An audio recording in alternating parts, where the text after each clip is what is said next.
So, good morning, ladies and gentlemen. Today, we are going to see how academic writing is done. What are the ways in which one can write? What are the things to keep in mind while writing for an academic journal? When you are writing your thesis, when you're writing your dissertation, when you're writing for an review, a journal, when you're writing for a magazine, when you write an essay, what are the things that you need to keep in mind? So this video lecture includes the following three things: how to get published, how to write a dissertation, article, essay, thesis, etc. Now, we begin by looking into what academic writing is. Now, you may be familiar with many types of writing. Writing in newspaper, writing in magazines, writing in blogs, writing a book, writing in a website, writing an article, writing an essay, writing your comments, writing a review, etc. But we are exclusively dealing with academic writing. What academic writing is and how you can write and get published. How you can write a dissertation, how you can write a thesis, how you can write an essay. So what academic writing, what are all academic writings, or rather, what are not academic writings? So the first thing that you have to understand is not all writings are academic. All writings are not academic means when you take a magazine and read, when you take a newspaper and read the editorial or an article written by a scholar, it need not be an academic writing. It can be a writing in the general sense, written by a journalist looking into the basic aspects of where the information has come from. So we are talking about academic writing in the sense which adds to the existing literature, which adds knowledge, which is peer reviewed. That means if you write a topic in management, it should be reviewed by the authorities in management. So peer reviewed writing is academic writing. Evidence based writing is academic writing. Academic writing demands high standard as well as original analysis. When we say it needs to be peer reviewed, it means that you'll have to write an article and submit that article uh, to those persons who are experts or who are considered to be authority in that area. Suppose you want to write for a law review journal, like Harvard Law Review or National Law School Law Reviews magazines. You'll have to send it to peer review, where the peers will determine whether you have the high standards that are required for this matter to be published, whether it is original, whether there is any original analysis, whether it is evidence-based writing. So academic writing are those writing which are written with a purview of having a good standard literature, which aims to add to the existing literature, existing academic knowledge. Then it should be original in the sense that you should have some novelty in your writing, some originality in your writing, which is missing or which is not already presented in the existing world of knowledge. So adding to the knowledge means either you're something bringing something new, or you are taking what is existing and then you're building on that. You're trying to build on what others have done. Anyway, it should be evidence based, and it should add to the existing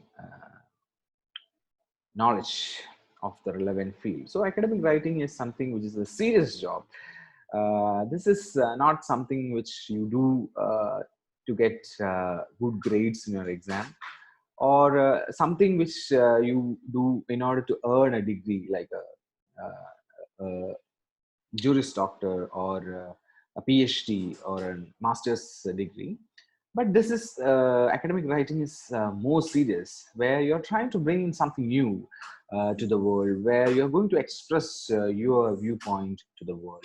You're going to say that the world demands new knowledge, and you are so the first and foremost thing that you will have to understand is that not all writings are academic writing. Academic writing demands certain qualities, certain standards, which determines the serious nature of the writing.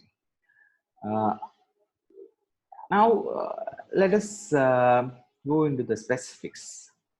How to begin with the writing? Whether you are writing, this is applicable, whether you are writing an article, whether you're writing an essay, or whether you are writing a thesis, dissertation, you know, the same thing applies. It is the same basic knowledge, same basic idea, same elements which comes into foray in all these things, all these aspects. So, whether you're writing an essay, whether you're writing an article, whether you're writing a PhD thesis, all go with the basic framework. So to begin with, you can start with the research question. Now, this is a very individualistic perspective, very person-oriented thing, where a person wants to tell to the world something that he wants to say. Now that is a question. Now, why he needs to say to the world, and what is the purpose of or relevance of his sharing of that particular answer to a particular question is important. Uh, Determines the value and standard of the article, essay, or thesis written. Now, so research question forms the basis of any article, any thesis, or any dissertation. There should be a research question, because that research question determines the flow of the article, the arguments that you put forward, as well as the content of the article, essay, thesis, or dissertation, whatever it is. So what is the question that you want to answer, and why? So these are why you want to say to the world is, maybe you want to get published, you want to build a career in academics, you want to build a professional in teaching, or you just want to get published, or you, for the sake of sharing the knowledge to the world, or adding to the existing literature. These are the reasons why. Now, what is the question that you want to follow? Is basically, it should be a question that interests you. If you are selecting a question which doesn't have any interest portion from your side, then you will find it very difficult to pursue that interest. So interest is a very good factor. So you'll have to thoroughly understand the research question and see the possibilities of you pursuing it for a period of time, an extended period of time. That is what writing an article or an essay or PhD thesis is all about. It's about your interest. If you are not having any interest, then it is very difficult to pursue writing. So writing can be very monotonous if you are not interested. So your interest determines the amount of time that you're going to spend. And for that purpose, a good research question, which can definitely help you a lot in pursuing.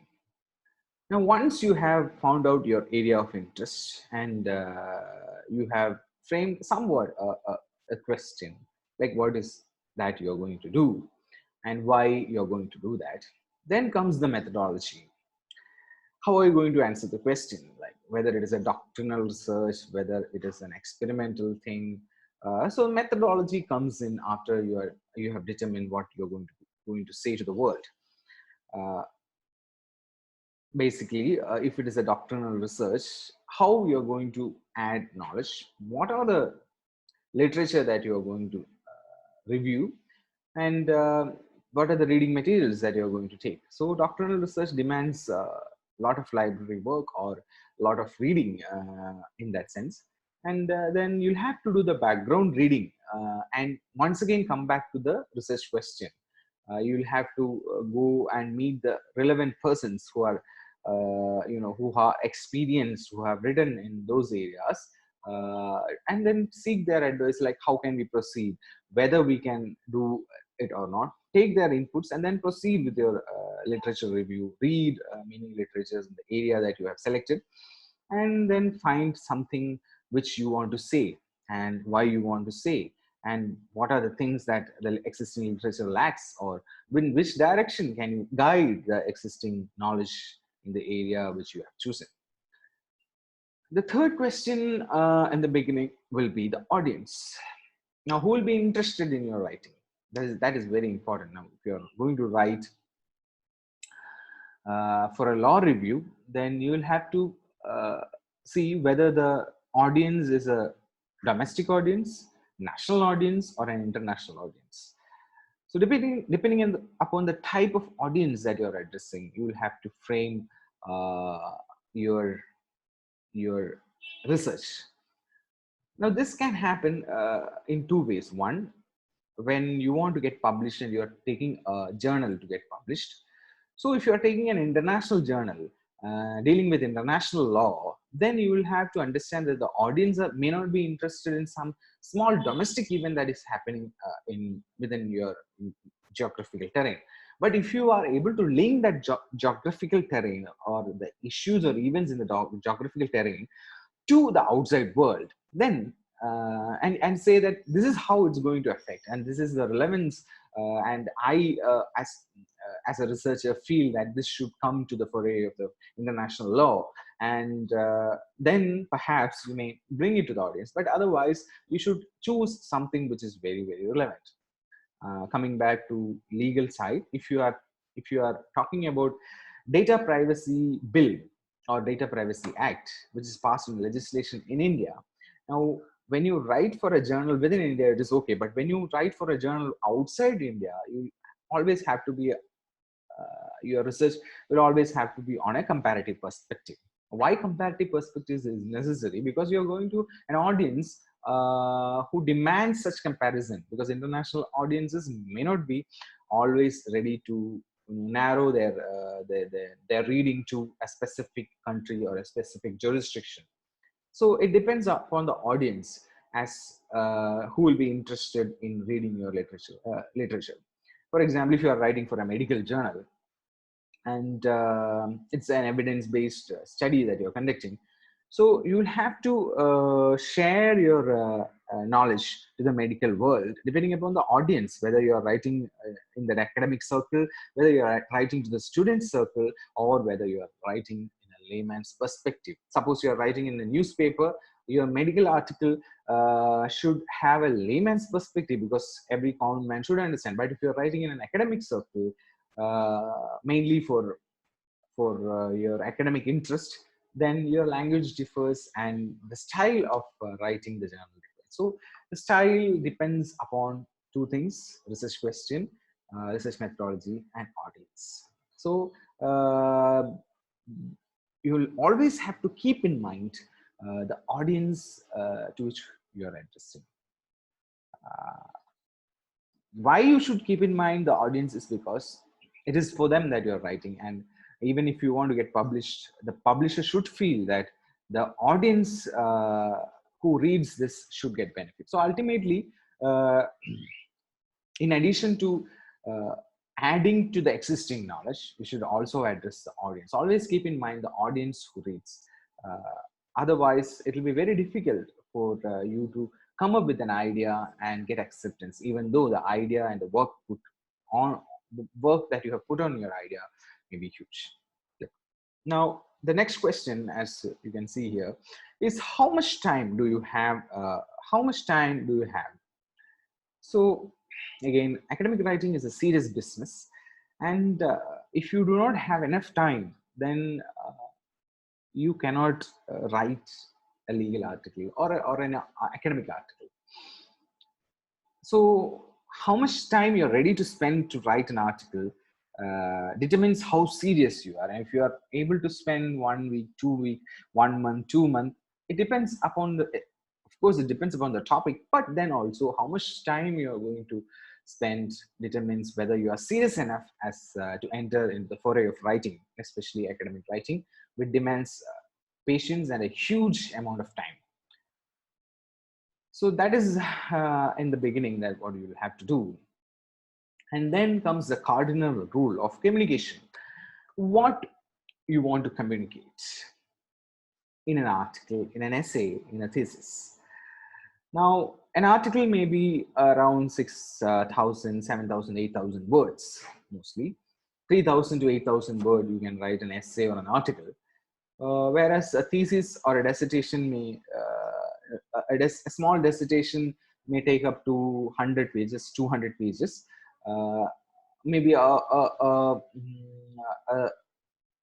research thesis, a PhD thesis may take up to 300, 400 pages. So it depends upon what you want to communicate. So the cardinal rule is, even if it is an essay, even if it is an article, even if it is a dissertation or thesis, you cannot communicate more points, more arguments. Now, why this is relevant is because there are certain norms that you will have to keep in mind while entering into academic writing.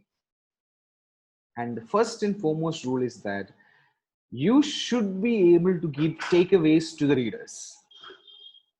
Now, when a person reads your essay, he or she should be able to take something from that essay. Now, what you're going to give away is your arguments and the solutions, or a discussion upon your arguments or the points, let us say. So for an essay, you cannot bring in more than 1 point. For an article, you may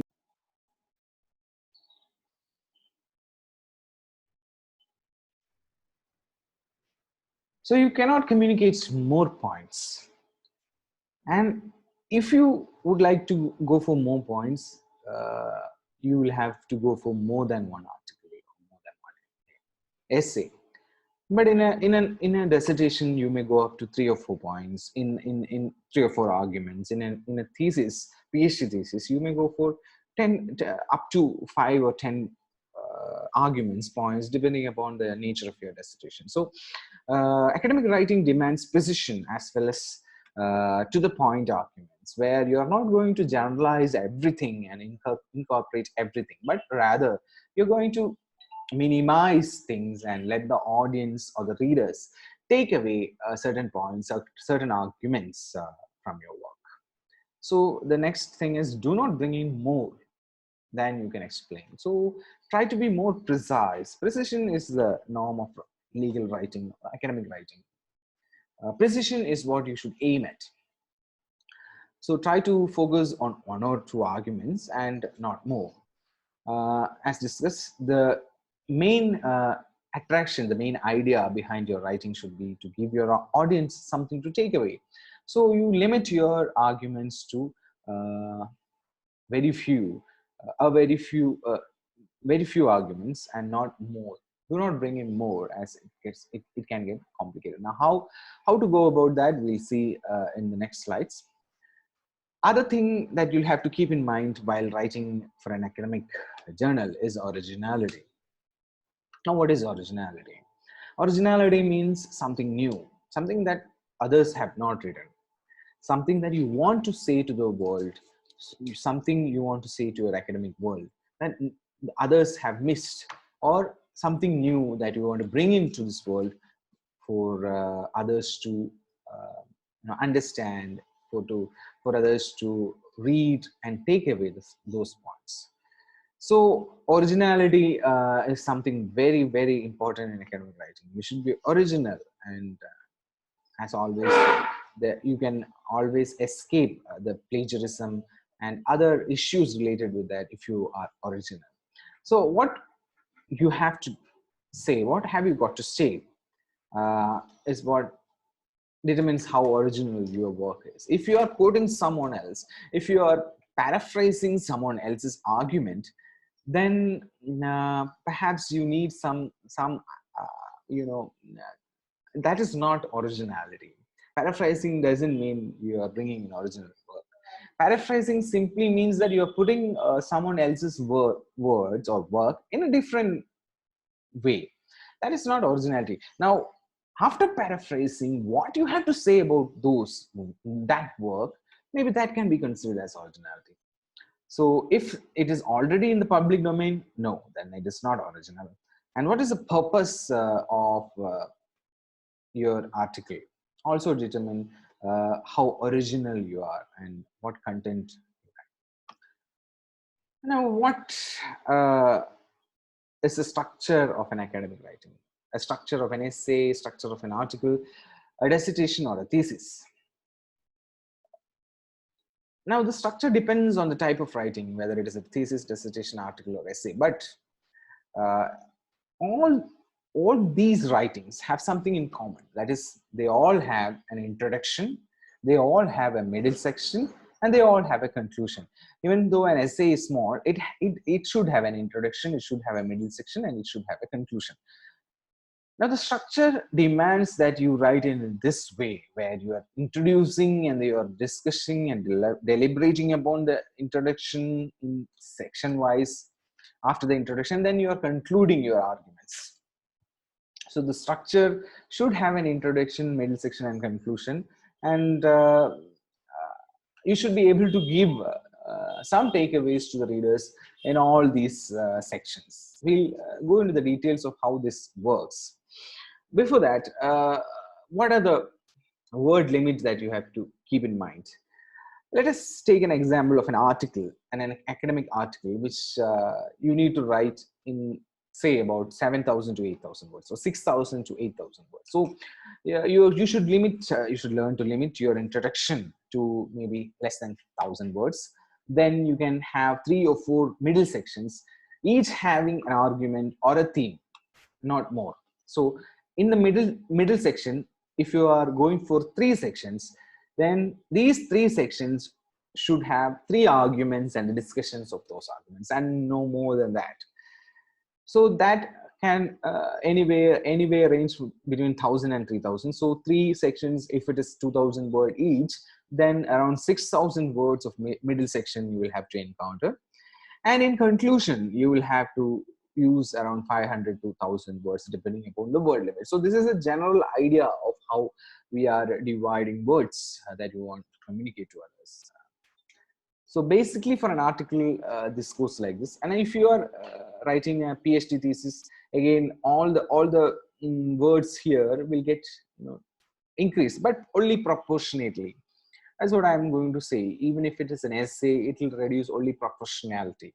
So proportionally, it will reduce or increase depending upon whether you're going to do an essay, a thesis, or a PhD thesis, PhD work. So that is about word limit. Now, before going to discuss on the 3 main aspects of an academic writing, that is how to write an introduction, how to write a middle section, and how to write a conclusion, I would like to give some input regarding paraphrasing. Now, paraphrasing is the most common way of writing an academic article. Academic writing processes involves a lot of paraphrasing. Now, why researchers or why scholars or why academic writers prefer paraphrasing is because paraphrasing gives them leeway from plagiarism. But paraphrasing, as I said earlier, is not original. You can never bring in originality through paraphrasing. I'll give you an example. Suppose you are writing a legal article on jurisprudence and you're going to the definition of law. What is the definition of law? And you read many jurists giving their opinion about the definition of law. And you read Salmond giving the definition of law. And when you say that according to Salmond, the definition of law is such and such, that is paraphrasing. Now, what he meant by this definition is also paraphrasing, because you are reading between the lines of what Salmond has given as a definition of law. But academic research starts when you say what the definition means to you and why that definition is important in the current scenario, or why not the definition is not, why it is not important in the current scenario, and what has changed and what has not changed. So this is this process of you giving your own viewpoint about the definition brings in the stage one of research. So while paraphrasing, it may be very easy to go on what the authors have said, but you should always keep in mind that that is not what originality is. That is not what is demanded, but rather the demand is on how you perceive those definitions, how you see those writings, and what are your inputs and what are the changes that you would like to bring in. What are your suggestions? What are your remedial measures? What are your corrections? And for that, you should give your evidence based materials, which you should quote, stating that such and such things should be changed, such and such things should be brought forward. So while paraphrasing, it is an, even though it is an easy way to beat the plagiarism, you should always be careful never to miss the originality of your academic writing. And originality is what can add to the existing knowledge of literature available. So whatever someone has said, whoever that may be, you do not have to reproduce it because it is always there in the public domain. It's always already there in the public domain. What you have to do is you have to assimilate that, and then you have to give your own point of view as to what it means to you and why it means to you, and what is the relevance of your sharing of that information. Now that is two stages, where at the first stage you are going to paraphrase, maybe you not paraphrase also, but you at the first stage you are going to read the literature, build a background knowledge of the study, and then you are going to slowly bring in your comments and you are going to say these all things happen. Now next stage is filtration stage, that is stage two. First you get a background knowledge and you're going to say this is what it means to you, and then the second stage is filtration stage, where you are going to filter it again, and then you are going to bring clarity to what you have said. Now this happens over a period of time when you have to come back again and again to what you have written, and then slowly you are going to rectify and bring in clarity to what you are saying. And then conclusion, I'll give you a better idea of how this is done. Source filtration and conclusion is done when we are talking about drafting and redrafting your legal work. Now we'll discuss that while we do the drafting part. Now as I said, there are three parts, that is we have an introduction, we have a main body, and a conclusion. So these are the three aspects of an academic writing. Now, what does an introduction consist of? Introduction, as you all know, should have a basic discussion on the existing knowledge, and then a structure or an outline of what you're going to say in this article or an essay. It normally talks about the background as well as what you're going to address in the session. So introduction is very straightforward. Introduction should be like the trailer of a movie. Now you might have seen some trailers of the movies. Those trailers are of course very catchy as well as attractive. At least the producers try to or the directors try to make them very catchy and attractive. Similarly, introduction of a legal article should make the reader stick to it. Now you have to get the attention of the reader from the introduction itself. So you'll have to bring some catchy things in your introduction so that the reader stays with you throughout the article, throughout the dissertation, throughout the essay. So you'll have to make it as interesting as possible without letting it down the serious nature of your work. So grabbing the attention and giving signposts to what all you're going to say is what introduction is all about. It is always preferable to redraft introduction many times. Like first you may start with the introduction, writing about the background as well as what you're intending to do. But as you go on with the middle sections, as you complete each section within the middle section, if you are chapterizing the middle section into 3, after finishing first chapter, you should again come back and review or redraft your introduction. After finishing the second chapter, you will have to come back and redo and redraft your introduction. After doing the third chapter, you will have to again come back and redo the introduction. After writing your conclusion, you will have to again do that. So introduction is a part of your essay or article which demands continuous redrafting rather than other sections, and you will understand it why in a bit while. Main body of an essay or an article should contain subsections. Let us say there are 3 sections within the main body which you are going to address. Now, when you are going to address 3 sections, you will have to divide each section into subsections, and then those subsections into further sub questions. So you'll have to frame a lot of questions in the main body and try to answer each one of them. So each section to address a theme, and then each theme should have a sub theme, and it becomes a quite easy process to communicate what you want to your audience through this methodology. If you start framing questions within your main body, dividing into sub questions, it becomes an easy process rather than a cumbersome process to write an essay. Even a PhD thesis becomes very, very easy if you break it into small parts. When you are writing your main body, and suppose you have divided into 3 chapters, what you have to keep in mind is to make those 3 chapters self-contained. That means those 3 chapters should have an independent theme, which you will have to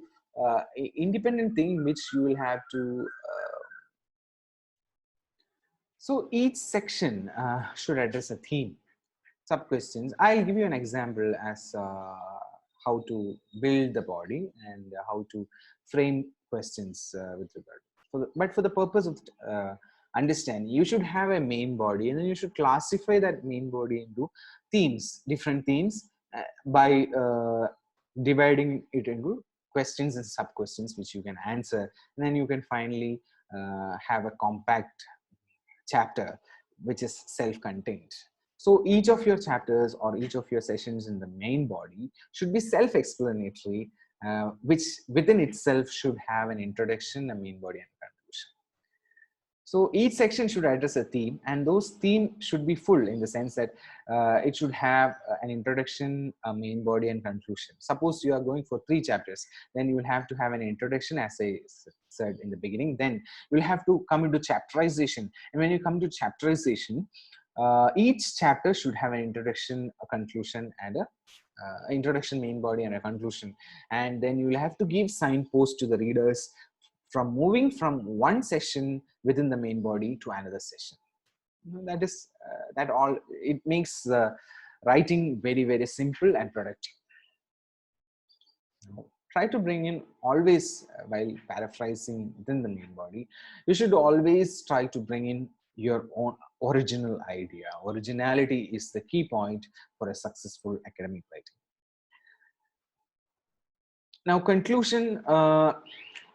If you have done the introduction and the main body, or the introduction as well as the main body, chapterization within the main body would have a conclusion. So this is a conglomeration of all those conclusions, or the connecting link of all those conclusions.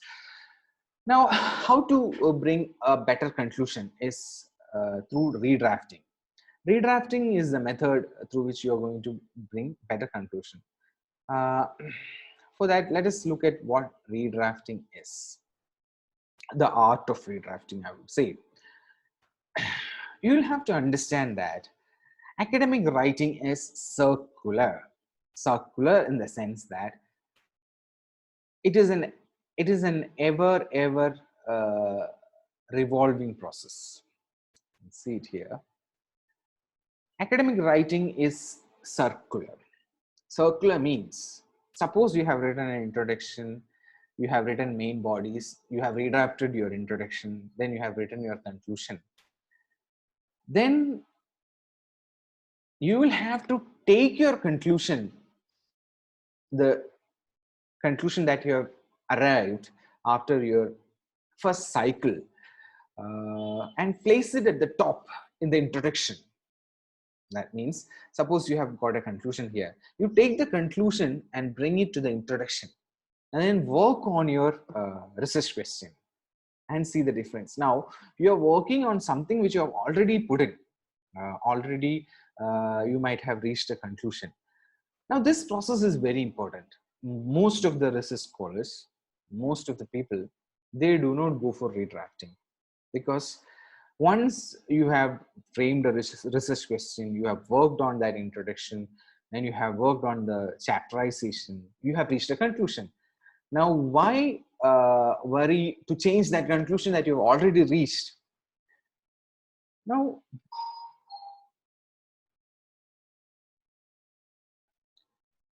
so academic writing is circular. What do you mean by circular? Academic writing demands uh, drafting and redrafting. As I said, most of the students would be satisfied with the first draft. First draft is very painful thing, very difficult thing to do. That is, after writing your introduction, your main body, and your conclusion, you're going to draft it for the first time. So it's a very, very painful process. But uh, after your first draft, after your first draft, the game begins. The thrill of research begins. The idea of academic writing really stems root into showing out your eh, excellence.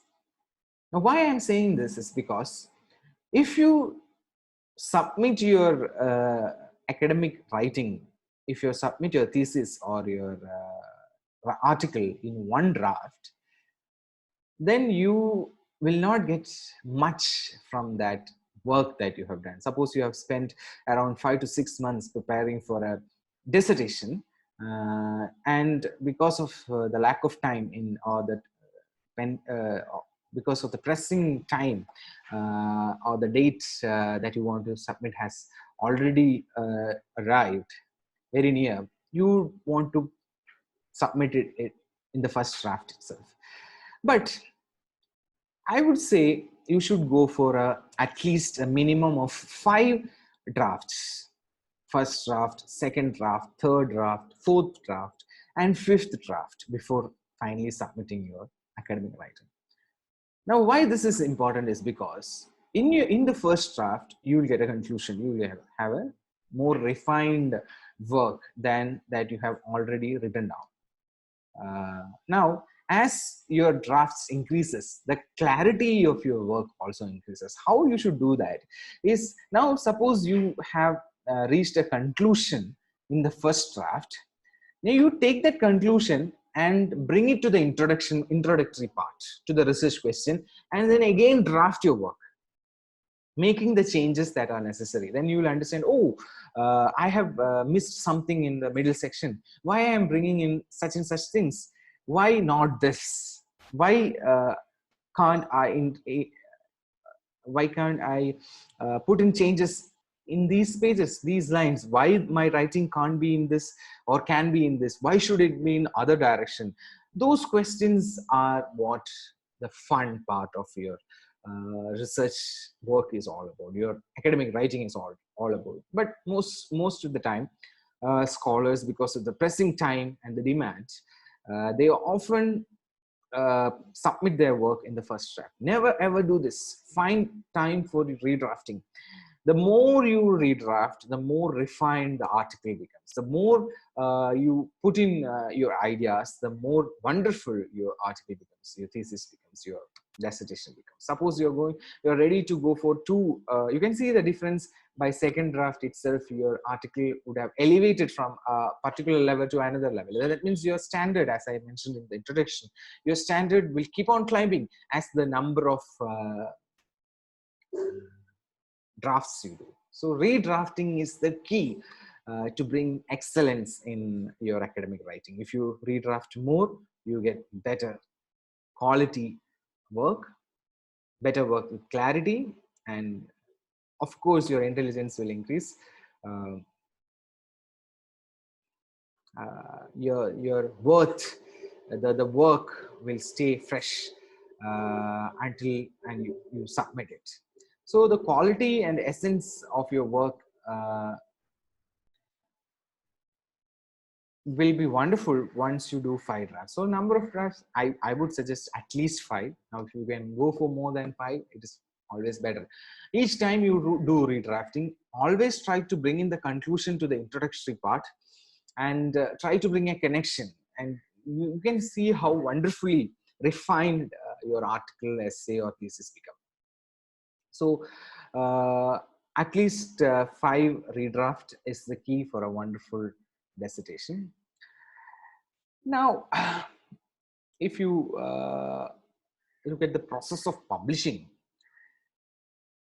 now this is again a quite lengthy thing, but then also it may take from anywhere from 3 months to 1 year for you to get published in a very reputed journal. Uh, so you'll have to be careful with the standards of publication, like what are the citations, citation standards you have to keep up to, references, the manner in which references has to be brought in, footnotes, the manner in which, or the rules and regulations, word limit, you will have to stick on to the word limit. So all these things you will have to be careful while before going to publication. Once you have redrafted and you have brought in clarity, then you'll have to work on these small things which the publisher demands, like which citation should you follow. Like if you are following Blue Book 20th edition, then you stick on to that. You go for Blue Book and then you read those citations, you understand those citations, take your time and make necessary changes. Why it is important to make necessary changes is because no publisher will be ready to accept a publication which doesn't confine to citation rules. So compliances with all citations is very crucial. Otherwise, your publication will be rejected. No one is ready to put their effort in your academic work. So academic writing is an individualistic process where you have to take care of all the needs to polish your work, to pamper your work, and you make your work presentable. And you will have to see that minimum errors are there before submitting it for publication. So as I said, publication, you should send for publishing only after almost all the errors are completed, redrafting it as many times as possible. Now, what happens after submission? Now, after submission, you wait. But you will have to keep updates on your status of your application, how the peer review has gone, what are their suggestions. You take the feedbacks from them. Do they need a redraft of the entire thing, or do they need certain parts to be corrected?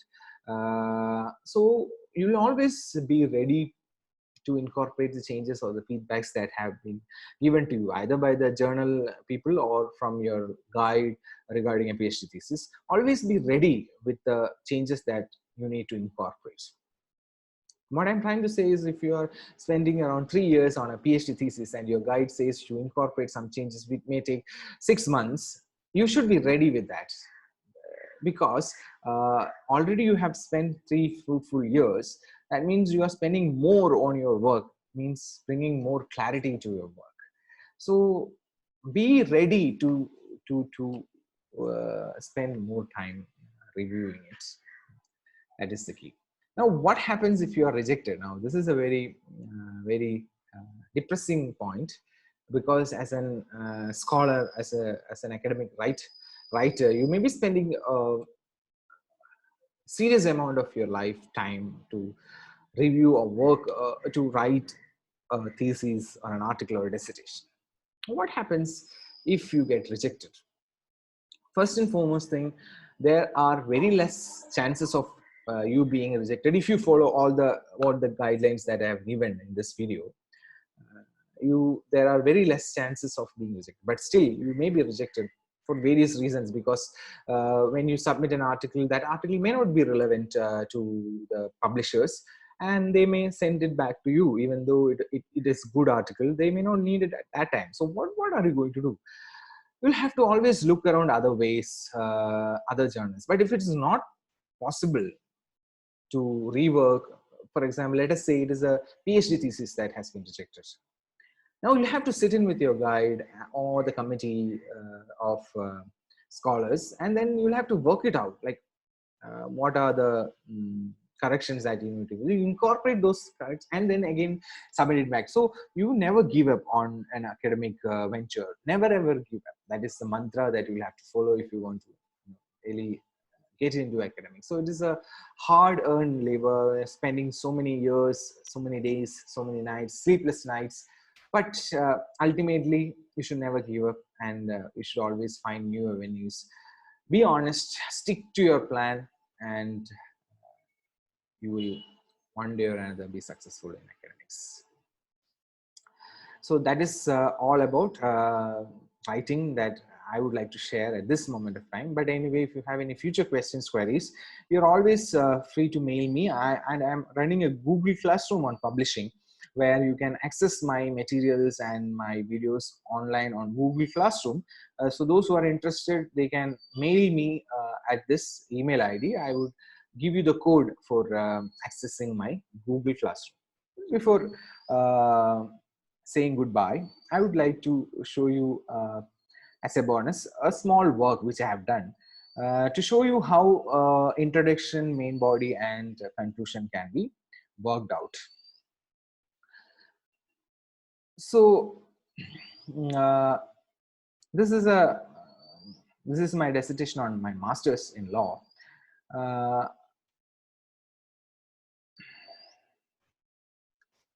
Here you can see the introduction as given here, an inquiry into the nature and scope of constitutional morality and Indian constitution. So that forms the title, and you can get this all the formalities which needs to be incorporated, all formal things. So in my work, instead of an introduction, I just give a preface, which I used it as an introduction as well as a signpost, as I've said. Now, what I'm going to do, I'm going to what all things, what are the background of the research, and what all things I'm going to discuss in this. A small tour or a trailer, as I said. Now, what are the trailers? Research problem, research question, scope and limitations. So chapter 1, chapter 2, chapter 3, what are chapter 4, chapter 5? So the contents, a signpost, just to give the readers an idea about what I'm going to do. Now here, if you see, I have got 3 chapters, chapter 1, chapter 2, and chapter 3. Now these 3 chapters forms my 3 themes, and the questions which are within these chapters are the sub themes and sub questions. For example, my chapter 1, I am discussing on law and morality, where in the sub question I am discussing introduction to law and morality, what natural law theory is, what are sociological approach to law and morality, what is Kantian approach to law and morality, positivism, heartful debate, doctrine, middle path, heart, morality and role in society, moral populism, and I'm discussing about law and morality from different perspective in chapter 1, and I'm concluding myself what law and what is the connection between law and morality, and how it is going to, and I'm connecting it with constitutionalism and constitutional morality, which I'm bringing it to the next chapter, where in this chapter I'm dealing with the origins of Indian concept of morality, like tracing the